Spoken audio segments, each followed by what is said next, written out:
तुम्हारे पैरों को क्या हुआ? कुछ भी नहीं, मैं तो बिल्कुल चंगा हूँ। जो भी हुंदा है वो हम कर दें या? कहाँ रहते हो? अपने घर विच। बुद्धू हो क्या? क्या? नहीं जी, मैं तो बिल्कुल चंगा हूँ। লাল সিং চাড্ডা ছবির বক্স অফিস ব্যর্থতা আমির খানের জন্য ছিল ভীষণভাবে হতাশাজনক। গুছিয়ে নিয়ে আবারও নতুন ছবিতে ফিরেছেন বলিউড তারকা।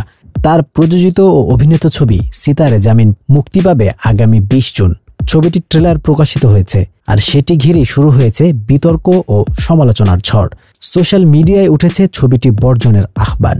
আমির খানের প্রযোজনা প্রতিষ্ঠান অপারেশন সিঁদুরের প্রশংসা করে একটি পোস্ট দেয়। সেখানে লেখা হয়, অপারেশন সিঁদুরের নায়কদের সালাম, আমাদের দেশের সুরক্ষায় সশস্ত্র বাহিনীর সহযোগিতা ও নেতৃত্বের জন্য কৃতজ্ঞতা জানাই, মাননীয় প্রধানমন্ত্রীর দৃঢ় নেতিবাচক কুর্নিশ। এই পোস্টকে ঘিরেই বিতর্ক দানা বাঁধে। নেটিজেনদের একাংশের মতে এটি আসলে আসন্ন ছবির প্রচারণার একটি চালাকি। অনেকে প্রশ্ন তুলেছেন, পেহেলগামে সন্ত্রাসী হামলার সময় আমির খান নীরব ছিলেন, সেখানে হঠাৎ এমন দেশত্ববোধক পোস্টের উদ্দেশ্য কি? বিতর্ক থেমে নেই এখানেই।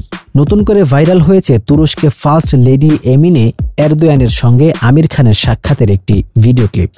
এই সময় তুরস্কের প্রেসিডেন্ট রিসেপ তাইয়েপ এরদোয়ানের সরকারের সঙ্গে ভারতের কূটনৈতিক সম্পর্ক ছিল টানাপোড়েনে, বিশেষ করে কাশ্মীর ইস্যুতে তুরস্কের পাকিস্তানি প্রীতি নিয়ে। সেই পরিপ্রেক্ষিতে আমিরের এই সাক্ষাৎ ঘিরে তখনও বিতর্ক হয়েছিল, এখন আবার সেটি ঘনীভূত হয়েছে।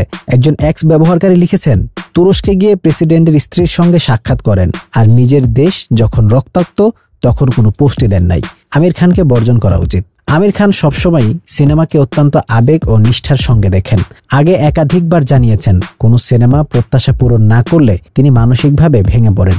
২০২২ সালে মুক্তিপ্রাপ্ত লাল সিং চাড্ডা আশানুরূপ সাড়া পায়নি, যা আমিরকে বেশ কিছুদিন সিনেমা থেকে দূরে রেখেছিল। সেই মানসিক চাপ ও বিরতির পর সিতারে জামিন দিয়ে তিনি কামব্যাক করতে যাচ্ছেন।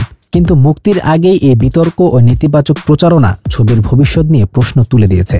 সিতারে জামিন পার সিনেমাটি মুক্তি পাবে ২০ জুন। পরিচালনা করেছেন RS প্রসন্না।